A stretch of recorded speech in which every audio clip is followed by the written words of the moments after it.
The 49ers had an amazing season last season, getting all the way to the NFC Championship game. But where can they improve? We gonna talk about it next with Rohan Chakravarthi. Stay tuned.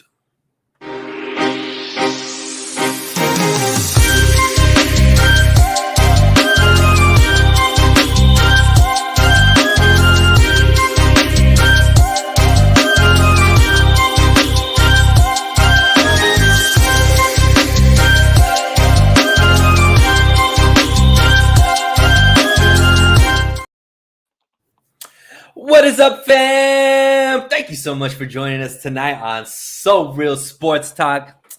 We got a great show for you tonight.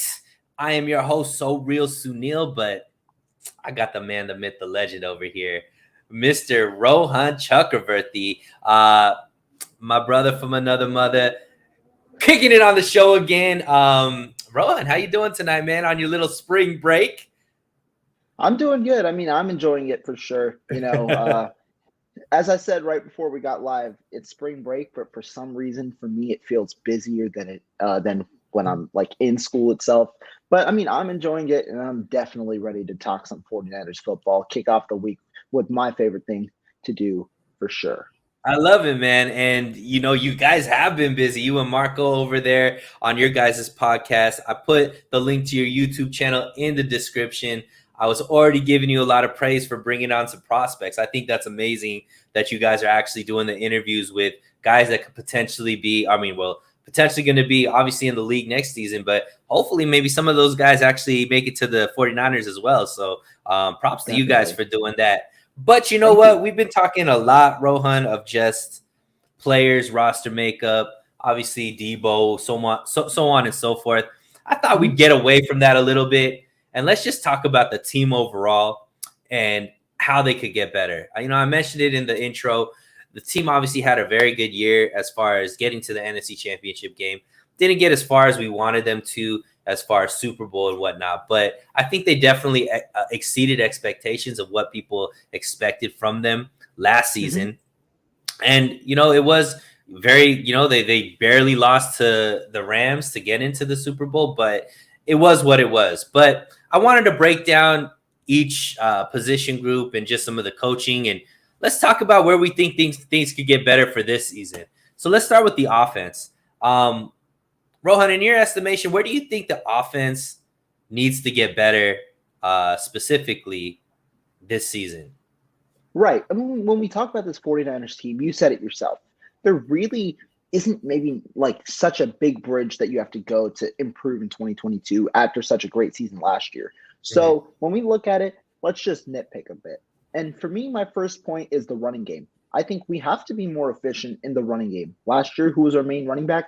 Elijah Mitchell, 207 carries, 963 yards, close to the rookie franchise record. If he broke it, I forget. But obviously one of the best running seasons. However, he was injured for the majority of the season, which forced Deebo Samuel into the mix, and that raised some more injury concerns on that end. So I do think the biggest thing going into 2022 is being more efficient in the running game and maintaining health while also maintaining the high rates of yards per attempt that we've gotten over the past couple of seasons from running backs. In 2020 and 2019, especially in 2019, what did we do to get to that Super Bowl? We had a balanced rushing attack between Raheem Mostert and Tevin Coleman. Both split season carries, 138 apiece, and they were efficient. Raheem Mostert rushed for 5.7 yards per attempt. Tevin Coleman on a lower 4.1 yards per attempt, but albeit in different situations. And that's what propelled us to such a great offense in 2019. I do think to kind of get back to a similar rushing attack, while the numbers were there last year, I think if we're more efficient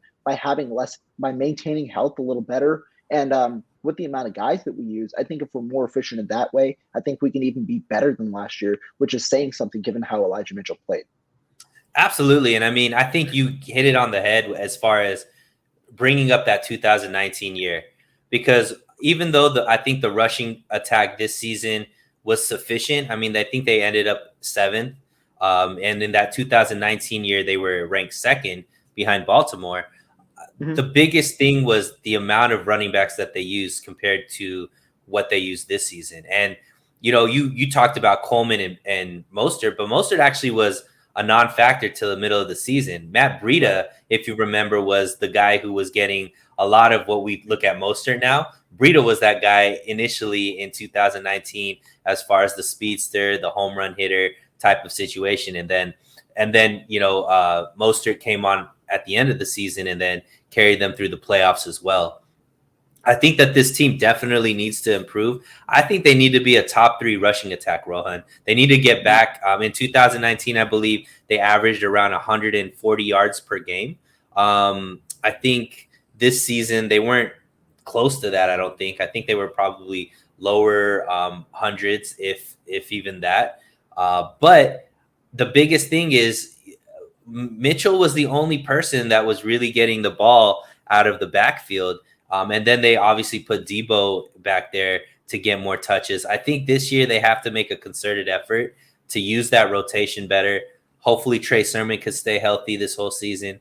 Hasty and Wilson Jr. hopefully will be healthier this season, especially Wilson Jr., who I think, even though he was back, I don't think he was back all the way health-wise.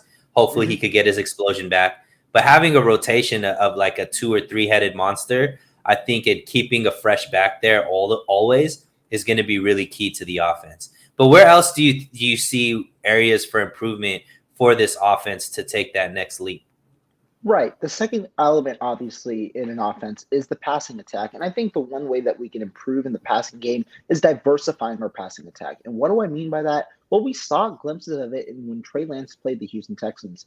I want a passing attack where we're not necessarily relying on the middle of the field, where we have to force the ball to that area to make plays. We saw that with Jimmy Garoppolo, where his throwing charts centered around the middle of the field. And do I think the offense is going to change around Trey Lance? No, but I do think the reads that he makes are going to change and the throws that he makes are going to change because of his ability. And so what I want is like a more diversified offense where we hit all elements of the field, forcing defenses to account for every single portion of the field rather than a significant portion where they can outnumber guys and force certain boxes, right? Because I think if you diversify your passing attack, your rushing attack improves from it because they don't necessarily have the ability to stack the box anymore, setting 9 guys, 8 guys in the box, harming ourselves in the rushing attack because we saw Kyle Shanahan isn't afraid to run no matter the situation. So I think if you diversify your passing attack, make a room for more intermediate and deep throws, and making room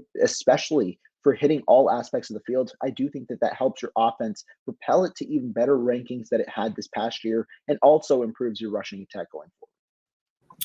Yeah, and I agree. I mean, and I think it's going to help out guys like Ayuk and Ray McLeod and whomever else they end up getting through the draft or as far as the burners, because they're running routes, I think, that they aren't without necessarily the belief that the ball is going to get thrown their way.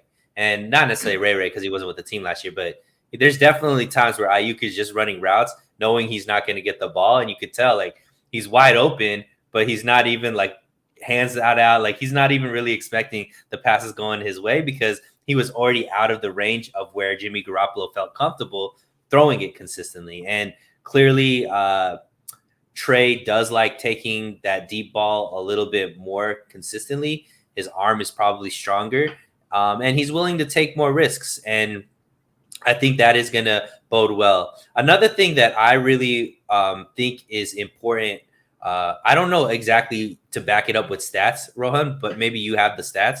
But it felt like last season a lot, the offense was just extremely stagnant, and the defense was keeping the team in the game. And like a bunch of 3-and-outs, and just wasted opportunities for the offense not being able to go down the field and score. And I can't really just say that was a Jimmy thing because even some of the games where Trey was in there, I felt the same way where it was just opportunities were missed. They weren't scoring as often.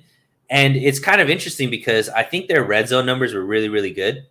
Like as far as the amount of times they scored in the red zone, but it seemed like it didn't necessarily correlate to the fluidity of the offense and just how often they were able to score. It seemed like the scoring would come near the tail end of the first half and then into the second half or the tail end, like in that 2-minute, 4-minute offense versus throughout the flow of the game. I think that's a big thing that needs to change if this team is going to be competitive and have one of those 12, 13 win type seasons. They have to be able to score through the flow of the game instead of just like scoring in bunches and just hoping that happens at some point through the game. What do you think about that as far as how they could improve that? I think you're right, because when we look at it in the stats, the first half of games, the 49ers did falter in a way, right? They're not one of the highest scoring teams off the bat. In the first half, what happened was, or in the first half of games, we ranked around the middle of the pack. I think we were 16th in the NFL with 11.7 points per game. 11.7 points per first half, and that ranks 16th. That's average, right? But to be a top 10 team, to be a Super Bowl contending team, you need to be up there in terms of offense, not only just defense, but also in terms of offense. And I think that that's the main aspect where they have to kind of do it, where you're right. You do have to push the ball a little more. And I think with more comfortability and with like a more expanded offense, I think you have the ability to do that. I do agree, because in the second half, right, while we don't necessarily score in the fourth quarter as much because we had leads and things like that, in the third quarter, we were one of the better teams scoring. We were top 10. I think we were seventh, scoring 6.3 third quarter points per game, seventh in the league. And that's important because we see the 49ers are like, they show initiative when they need to in the third quarter, kind of pushing forward to get in front of teams. But they got to keep that mentality for the pure 60 minutes of the game, especially in the first half, where we saw them sometimes behind, right? Green Bay game, we didn't really score until that last second Trey Lance touchdown. In certain games where we struggled, and even in the Trey Lance game that he started, right, we only had 7 first half points before exploding in the second half, predominantly in that third quarter. So I agree with that perspective. I do think that that could be definitely an area of improvement going forward with the more explosive offense. Stevo Supremo, thank you so much for joining in. We should have ran the 2-minute drill all game. And that was actually, Stevo, a thought of mine throughout the whole season, because you mentioned, Rohan, the 11.7 points, I think you said, during the first half. I wonder what that would be if you took out the last 2 minutes of the second quarter, like I'm what sure the it's way actual less, scoring would be. Yeah, way less, because it seemed like that was when they were definitely scoring.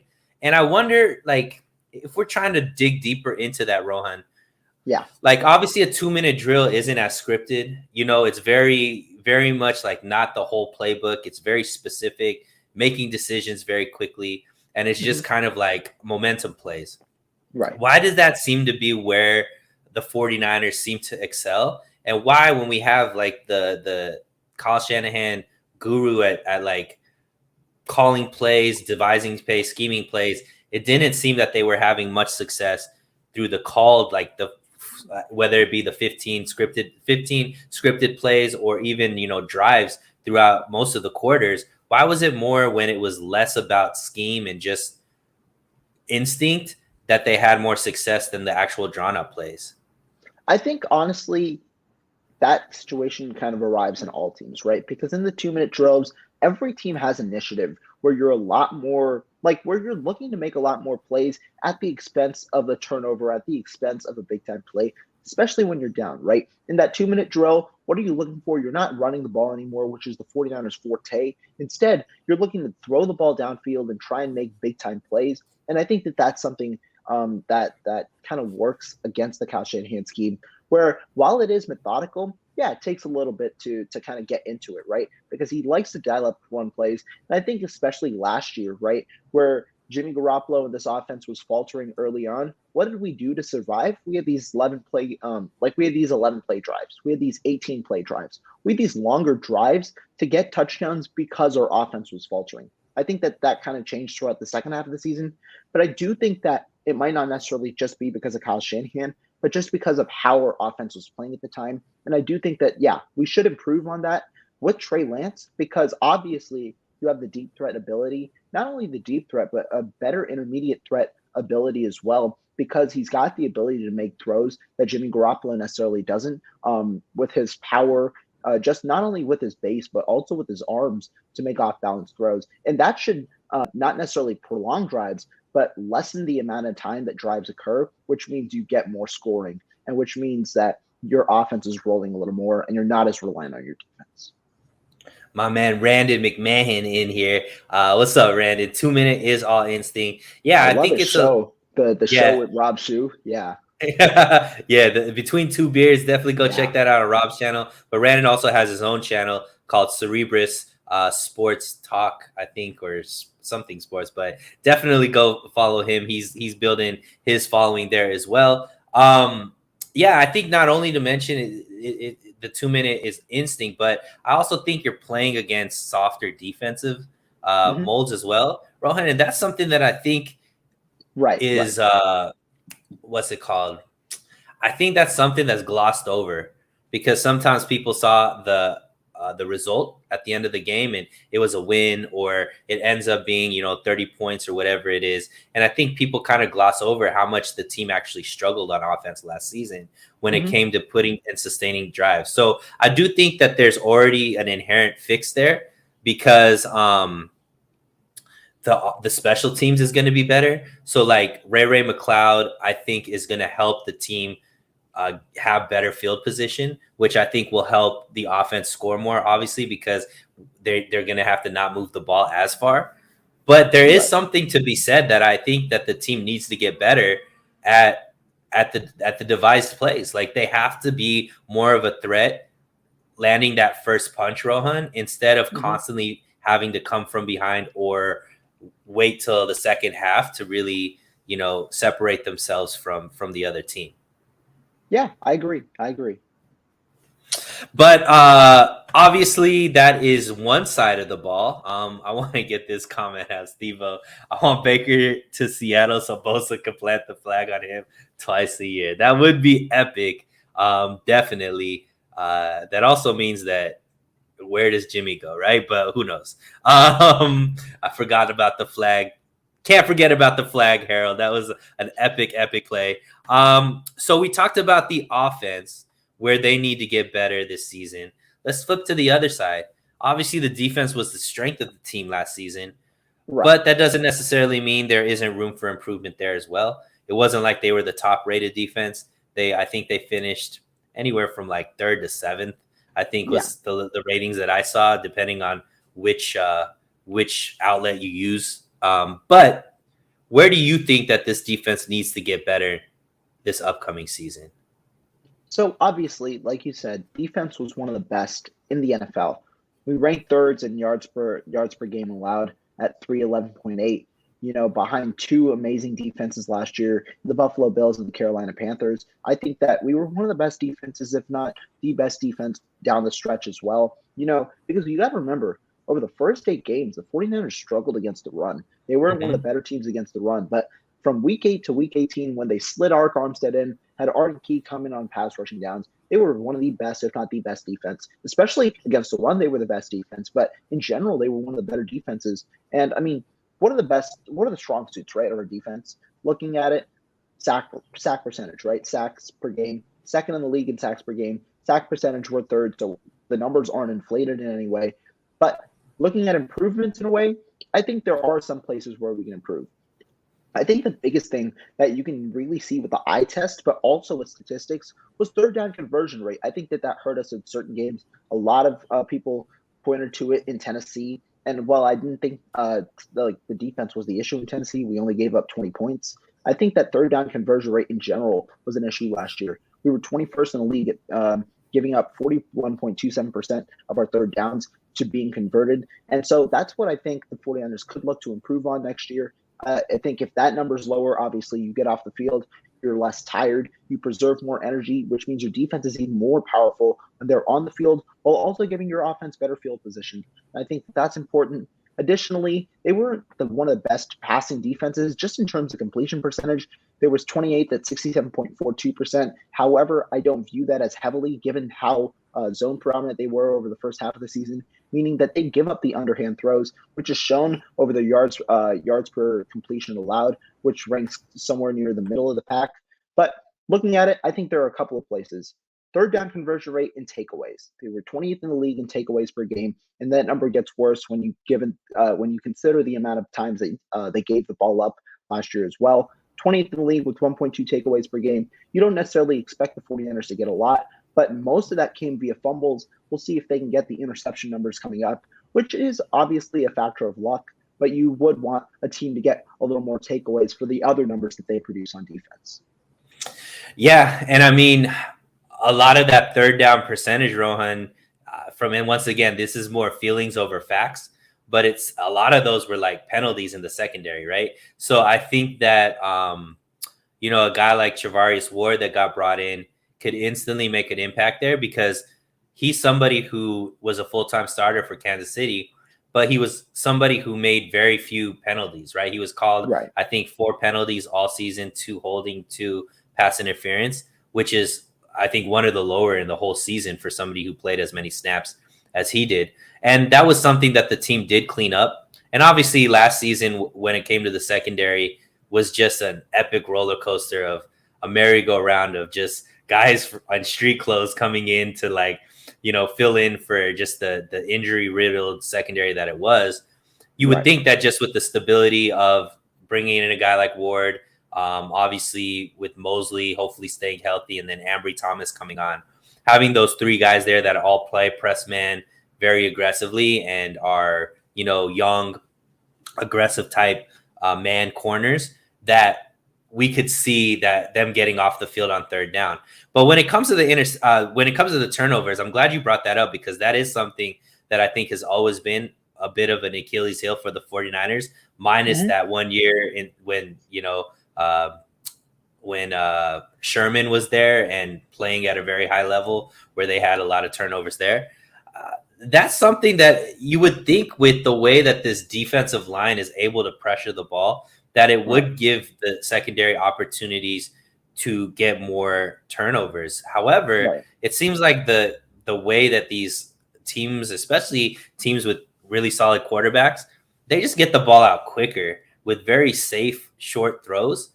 So Right. how can the 49ers get better at creating more interceptions, knowing that teams aren't taking too many chances when it comes to throwing the ball down the field on a consistent, regular basis? And it's an interesting conundrum, right? When you look at it, the 49ers have the formula. What do you need to create these type of turnovers? An imposing defensive line that forces quarterbacks to make poor decisions. They have the imposing defensive line right now, and they probably going to look to improve it via free agency with a guy like Kimoka Ture or via the draft. So they're definitely going to improve in that range. And then defensively, cornerback wise, they got a lockdown guy in Travarius Ward, whose separation statistics prove that he can be there like a legitimate lockdown, which also should help you. So I do think that they're on the right path. Although, like you said, it's been their Achilles heel when they've had the personnel before, they haven't necessarily created the turnovers. So we'll see if that improves this year. Sometimes it is a bit of luck, obviously, attributed to something like interceptions, where you just have to be in the right place at the right time in a way. And the 49ers, maybe it is their year in terms of luck in that way. But I do think that, like, turnovers wise, because they have such good personnel, it might not necessarily be as big of a factor as it would be for another team like the Dallas Cowboys, who, because sometimes they lack in coverage, those turnovers really, really help them. But really, going back to your point last year, I do think that last year was somewhat of an anomaly. You pointed out a great point: penalties, right? They led the league in defensive pass interferences, and it was by a lot. They had 20 defensive pass interference penalties last year, and they weren't even a penalized team. They were somewhere in the latter half in terms of penalties overall, because they were fairly stout offensively in terms of penalties. But defensive penalty wise, they gave up 20 defensive penalties, which was the most by any team, by 6 defensive penalties or defensive pass interferences to the Tampa Bay Buccaneers. Additionally, they were uniquely penalized for roughing the passer a lot. We saw that hurt them in multiple situations. They had 7 roughing the passers. However, I don't think that those statistics kind of linger year to year, which means I think that there is some room for regression. And I think, especially with the guys that are on this team, should they be healthy and with the depth that we have at the position, I do think the 49ers are in a better position where they won't be as hurt by those penalties in 2022. Yeah, and I mean, I like that you brought up that even if they don't, like, the turnovers really help as far as put the offense in a better position. And I think that, especially if the offense doesn't make the changes that we mentioned in the last segment and they aren't able to move the ball very well, anything the defense can do to help shorten that field, I think definitely will help the offense score more. And sometimes it felt like the defense had to do everything last season as far as they were keeping teams under 21 points consistently. And on top of that, they needed to create turnovers to even get Jimmy and the offense into to actually score. So, yeah, I mean, this defense, like we said, we're really just nitpicking. It is a defense that even if they play just like they played last season, Rohan, you would still say that they're playing well enough to be a Super Bowl contending team or a competitive team. If they could even take a step up, we're just talking about, the team even taking that next leap as far as, the defense overall. Right, definitely. So this wasn't on the topic, but Harold asks a question, and you're one of the best people I know to answer these type of questions. The 49ers went out, they signed a couple of wide receivers, one today and I think one a few days ago. Harold asks, any feedback on the latest 49ers wide receiver signings? Can you talk about them, what you think they bring to the team, and how you think they'll fit in with the roster?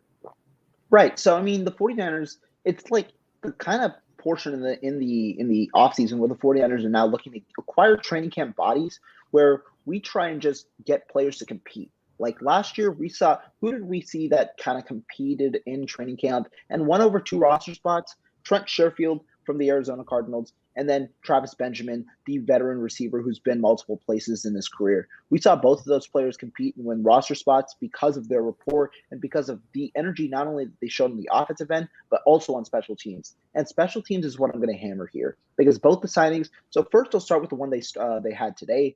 Malik Turner played last year with the Dallas Cowboys. He did get a bit injured last year. I do think that he played in not all 17. I think he played in 14 games last year for the Dallas Cowboys. He wasn't as big of an offensive threat as he was in Seattle in 2019. In Seattle in 2019, he had 15 catches for 245 yards. This year, he had 12 catches on 16 targets for 149 yards. So he did prove somewhat in the receiving game, especially in that crowded room where you have Cedric Wilson, CeeDee Lamb, Michael Gallup, and Amari Cooper, who were all there last year. So obviously it is tough to carve out a role as a receiver number 5, which Malik Turner has a potential to be in our offense. But most importantly, Malik Turner has been a special teamer over the last 3 years. In Seattle in 2019, he played 170 special team snaps, 39% of the special team snaps. He also has the potential to be a returner. And then over the last 3 years, he's played 500 special team snaps, played in his highest special team capacity this past year, 238 snaps, which was 59% of the special teams of the entirety of the special team snaps for the Dallas Cowboys. So what does this scream to me? Special teamer with the potential to be a receiver, and that's exactly what Kyle Shanahan likes from his receivers, especially the backup receivers, right? Because like I said, Trent Sherfield, Travis Benjamin, both had roles as special teamers last year while being the back end receivers on this team. Yeah, and I'm sure he has some kind of familiarity with the new special teams coordinator that the 49ers brought in as well. Exactly. I'm sure he played over there when he was with Seattle. So yeah, I mean, these are just depth pieces. If they make the roster, that'd be great. I think I read a tweet that you're thinking these guys might be more practice team guys. I don't think this necessarily makes too big of an impact as far as what they do through the draft, Rohan. Right. I still think that this is a draft where they could draft, at least one, if not 2 wide receivers to bring into the team. But, the 49ers are usually find some gems when they make these type of, type of signings. Some of these guys can play and make impactful roles, especially, Turner that you just talked about. He seemed very pumped to be on the 49ers from his social media posts. So it's good to find, see a guy like that just be very excited to be a part of this organization. I'm sure he could become a fan favorite very quickly with that type of energy. So, so let's move on.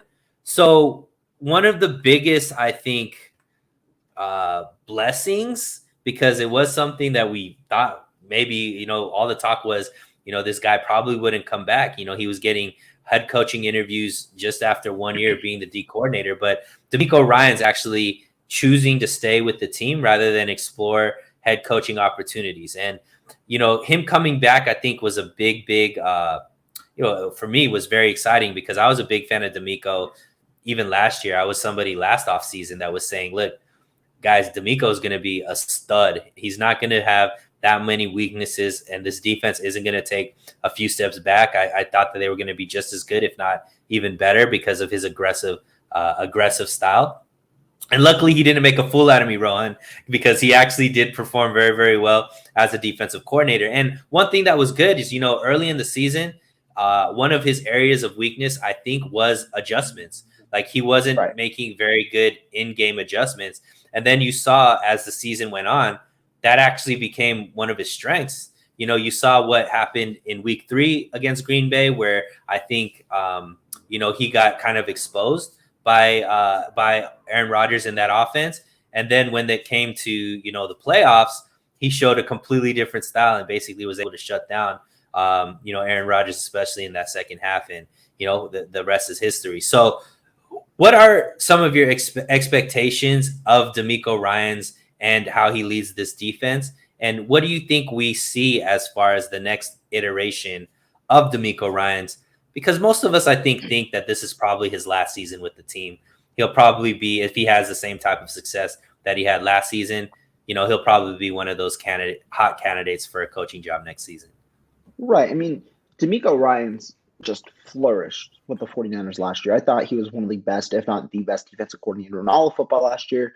And I mean, we talk about the early stages, right? Where obviously when it's his first kind of time as a play caller, you might see a couple of tough encounters, but I thought D'Amico Ryans overcame his like kind of obstacles in a way very well. When you talk about in-game adjustments, at least in the second half of the season, I thought D'Amico Ryans was one of the best defensive coordinators or defensive minds in terms of in-game adjustments. I was especially amazed in that Week 13 game against the Cincinnati Bengals, where he realized, guess what? We have guys like Ambry Thomas, who in their first career NFL game or first career NFL start are playing out there and potentially aren't performing as well as you'd want from a starting cornerback in that first game. What does he do? He dials up pressure, forces Joe Burrow to essentially Joe Burrow succumbs in the pocket because of the overmounting amount of pressure. Joe Burrow can't make the play, forces Cincinnati to a field goal. And then the 49ers, guess what? They go out in overtime, they win the game with a field goal. And I thought that type of in-game adjustment just showed how good D'Amico Ryans really was over the course of the season. And I think right now, really aren't expectations. It's just, can you reproduce this this season where it was so miraculous with the roster that you have? And to me, like, especially with how this team is, I'm thinking, okay, this is year 2. Teams somewhat have an understanding of how you like to play, even though D'Amico Ryans is one of the more unpredictable defensive coordinators. Teams somewhat have an understanding of how you like to coach.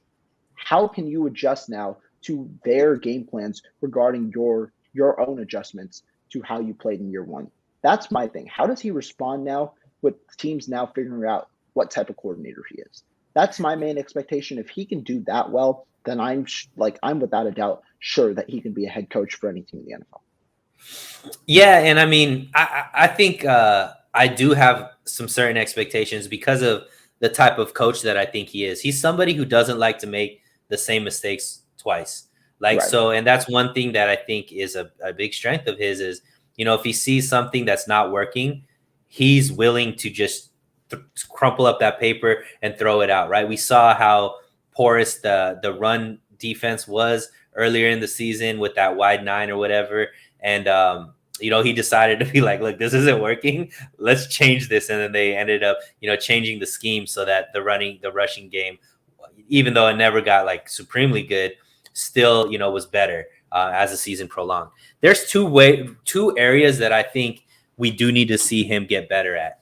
One is that rushing attack. Like that can't be the type of weakness that it was this season. And I mean, obviously losing DJ Jones in the free agency, him being as stout as he was in the rush defense, that could be a big weakness. Now, Javon Kinlaw, if he's healthy, can obviously make a big impact in that. Obviously, Arik Armstead moving inside from the start of the season instead of like midway through the season like it was last year, that probably will help out as well. But I think one thing that we know about D'Amico Ryans is he's really good with these linebackers. And I think that this offseason, getting those linebackers to really step up in the run game and stop that, so it's not as big of a weakness as it was as opposed to last year's defense. I think that's a big change that we need to see. Another thing that could help that out is they brought in a guy like Charvarius Ward, who's just a very staunch tackler. And I think a whole season of Emmanuel Mosley, who's a good tackler, and Ambry, who's also a good tackler, having those guys as your corners as well, I think can help out in the run game as well. So I think that's one big thing. The other thing, Rohan, is he gonna play more man? Like, he talked a lot about being more aggressive with his play calling, like not just like bend not break, which is more Robert Saleh's kind of mentality. He was more, I want to punch you in the mouth and win every single play rather than just not have like big plays against us. It didn't. Yeah. He had moments like that last season, Rohan, but it wasn't consistent. So I wonder if we're going to see him now, with especially with the type of corners he has. Does he go to a predominantly man style defense when it comes to how he uses his secondary? And that could be like the next iteration, right? Because if you play man, that gives you maximum ability to rush the passer. And especially with the type of blitzes that he's able to call, you know, that could really, breed a new iteration of this defense. What are your expectations as far as those two things that I just mentioned?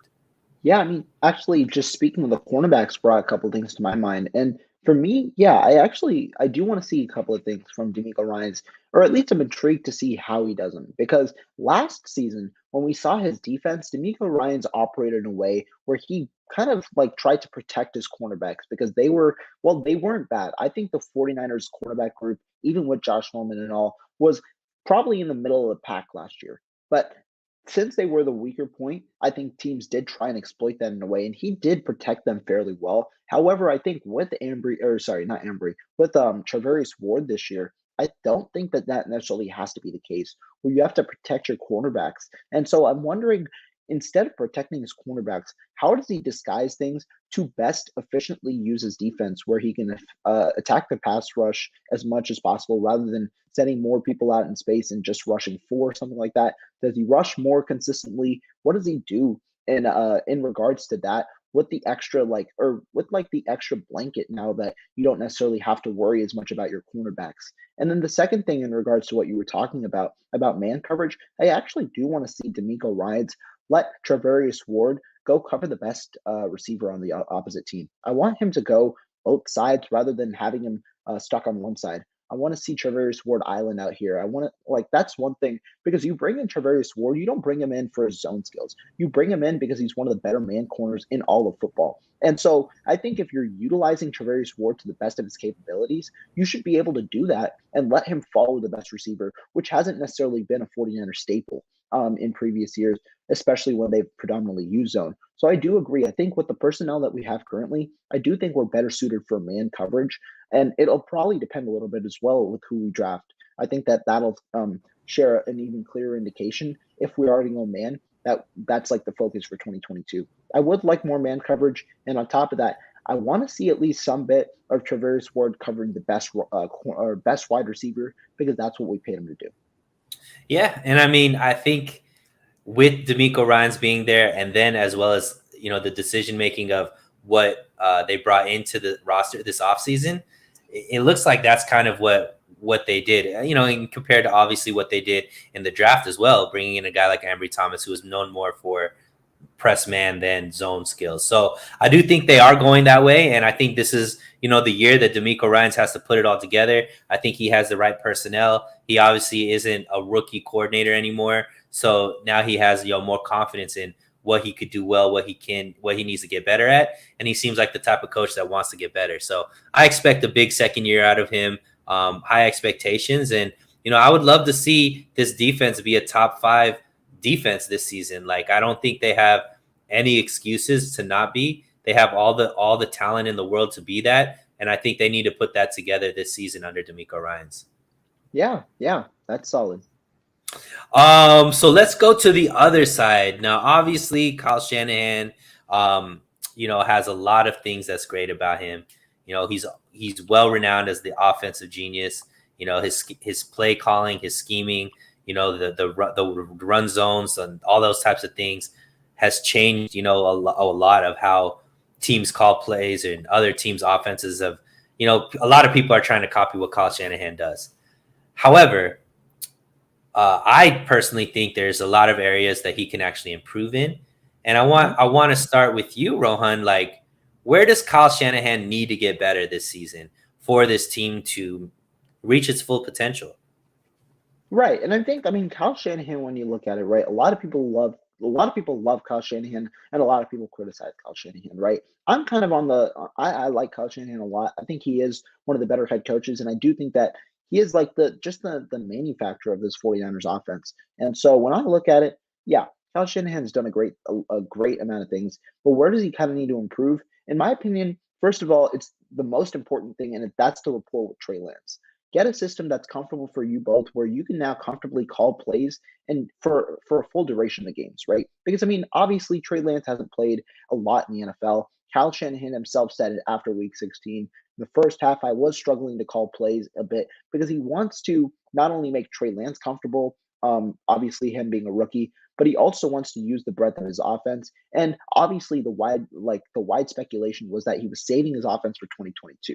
So now it's 2022. The time is here to reveal that offense. And so for me, I think that establishing that rapport with Trey Lance and having a good set of plays that you can call for Trey Lance itself and not show that uncomfortability in the middle of the game where your offense might be stagnant and you have to rely on your defense for a solid portion of the game, attributing to what we said earlier about starting off slow. I do think that it's important that you have your foot on the gas at all 60 minutes, and that's something that me personally, I want to see from Kyle Shanahan with Trey Lance being a new quarterback comparison. So, or like quarterback kind of, what do you call it? Like connection. So that's like kind of the one thing that I want to see in regards to Trey Lance. But overall, what I want to see from Kyle Shanahan is consistency, obviously, right? Like last year, what we saw from Brandon Ayuk, where he didn't necessarily play for the first 6 weeks. I love Kyle Shanahan's message of competing. I totally agree. And maybe, I don't necessarily think that it was as bad as people speculate. I do think that it was Ayuk nursing back from a hamstring and maybe not being in like the full works of Kyle Shanahan because that might have taken a little longer than expected. And obviously, coming in mid-season into an already forming offense, that's a little thing. But I want to see consistency over a 16-game period or 17-game period where we can now see the full breadth of his offense, because that's the whole point. We're expecting to be a Super Bowl contending team, but for that, you need a Super Bowl contending type of offense. And I just want to see that to be consistent throughout the entire season. Yeah. And there's 2 quarters that I think this team needs to get better at. That's first quarter and fourth quarter, Rohan. And I think that kind of builds upon the point that you're making. This team needs to be able to go out. I think they were, I don't know what the numbers are, but once again, feelings over facts. I'm sure you could bring the facts. They were probably one of the worst teams as far as opening drive scoring, right? As far as like the amount of touchdowns that they scored on their opening drive or even scoring drives in their opening drives. I think they were really bad at that. And, this team, especially in the playoffs under Kyle Shanahan, has been anemic, to say the least, when it comes to fourth quarter scoring. And those are 2 areas that I think this team, that Kyle Shanahan needs to figure out. Because if this team could be more prolific in that opening drive or just first quarter overall and that fourth quarter, I mean, we're talking about a team that probably doesn't get beat very often. Like those are 2 areas that always keep the games closer than they need to be. And he needs to figure that out. And I don't know if that's a play calling thing, if that's like, a philosophical thing where he's more into learning how the offense or the opposing team's defense is going to react to certain plays so that he could call better plays throughout the game. But I just think there's a momentum factor and just a attitude thing. If you could just come out and score, initially in that fourth quarter, it sets the tone. It sets the tone. And then I don't know what happens in the fourth quarter. I don't think you could just blame it on big leads, Rohan. It's just the team just shuts it down, or I don't know if it's adjustments, the defense's adjustments. I don't know what it is, or just those are the 2 areas that I think instantly would make this team better. And 2 areas that Kyle Shanahan has been consistent in having weaknesses, especially in that fourth quarter scoring. Yeah, I mean, I agree. That alludes to the consistency point because you want to play good football for not just 30 minutes, not just 45 minutes, but all 60 minutes of the game. And I think especially, with this new core where you have a lot more younger talent now in that locker room. And I think like you have a lot more younger talent, which means you need that tone setting kind of drive, which fuels the energy of this young core. And I think that's going to be important where you play football for all 60 minutes. And I mean, I'll just throw this in here. I don't necessarily like talking about the topic nowadays, but where does he need to get better? You need to have you need to have your quarterback. You can't have a quarterback controversy going into training camp, going into the season. And obviously that leads to one solution only. Move Jimmy Garoppolo before the start of the season. Yeah, and I agree. And then another thing, Rohan, I think is a big issue with Kyle Shanahan is maybe some of his late game decision making or managing of the Okay. clock at the tail end of quarters or definitely halves. That's something that I just think that he needs to get better at. And I hope that maybe bringing in some new coaches, some new voices, maybe some guys Right. that aren't necessarily they're like drag racing in my neighborhood right now. I apologize about that, but I think one thing that's different about his coaching staff this season, maybe compared to previous season, is he brought in some coaches that weren't necessarily built because of him. A guy like Anthony Lynn, Greasy, who's created his football outside of Kyle Shanahan, where most of his coaching staffs have been guys Saleh, McDaniels, LaFleur, guys that just came up with him. So maybe he didn't have uh, the confidence or even the different thought process as to certain decision making. Hopefully, that having different voices now may lead to different decision making because there were some questionable calls as far as clock management and as well as like certain decisions as far as going for it or not going for it on certain downs, things like Right. that. That I think Kyle Shanahan is a fair criticism that he does need to get better at that. Yeah, I mean, I'll say two things on that. I agree with you. I think that the new coaching could potentially show a new narrative. And Kyle Shanahan said it himself, right? The one thing that he was looking for from coaches was experience, especially when it came to Brian Greasy. Brian Greasy played football in the NFL. Two other big coaches that played football in the NFL that are now in good, prominent roles with the 49ers. Anthony Lynn, who's obviously been a head coach, so he knows, like, he has someone else in his ear who's been in his situation. And then Leonard Hankerson, the wide receivers coach, a prominent position in this 49ers offense with young talent who also played football in the NFL. And so I do think that, yeah, it could demand some sort of change in a way.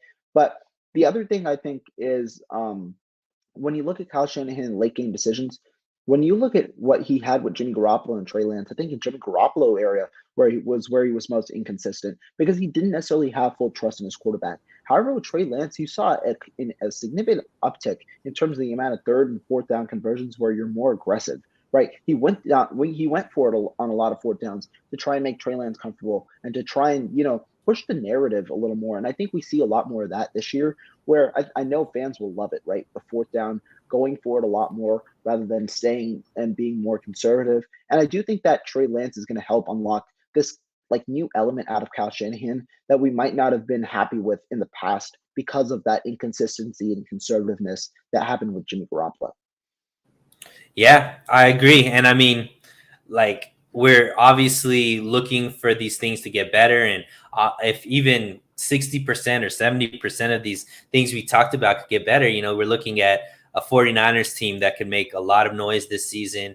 We already, I think, believe that they're going to be a playoff team just because of the roster that they have. But, this could be a year where they can have the type of success to push for another Super Bowl appearance and hopefully even a victory. But Right. a lot of work still to be done. Obviously, all of these things are easier said than done. Right. But Rohan, once again, man, you brought it. Talk a little bit about what your week is going to be like this week, and where these guys could find more of your insight this week. As usual, Sunil, thank you for bringing me on the show. Everyone still in here, make sure you hit that subscribe button to Sell Real Sports Talk. You know he brings it real every single time. Thank you for bringing me on. But for those of you that want to come find me, make sure you follow my Twitter, Rohan Sports 27. My YouTube link's in that description. I also host 49ers Red Zone on YouTube, the podcast with me and my guy Marco Martinez. We are actually going live later tonight, so stay tuned for some more 49ers state of the franchise type of talk.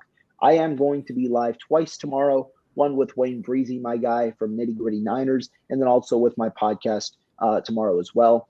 I'm going to be busy this entire week trying to get this 49ers content for you guys, so stay tuned. And obviously, I do it all so that I can get this interaction with the fans. So never be afraid to hit me up on Twitter, DM me, or anything. But as usual, Sunil, thank you so much for the opportunity. Absolutely. And like I said, guys, that maybe didn't hear it earlier in the show, one thing that I really appreciate about Rohan, Marco, and even Wayne Breezy, these guys not only talk content, but these guys are bringing actual prospects onto their shows, doing interviews with guys that are going to be drafted to NFL teams, very soon here in a matter of weeks. And it's just a different level of insight. And I respect them. There's not a lot of content creators, especially in our 49ers network, that are doing that type of stuff. So it really is something that I enjoy watching them do. So I put Rohan's YouTube in the description of this video. I do recommend go there, subscribe, and follow this kid. He's a rising superstar for the 49ers. He writes a lot of articles and has really cool insights. So definitely go do that. But like I always say, thank you guys so much for being in the comment section. Steve-O Supremo, Harold, you guys definitely brought it, kept this show going. I appreciate that. And like I always say, stay safe, stay healthy, stay hydrated. Exactly. And we'll talk again very, very soon, guys. Everybody have a beautiful night.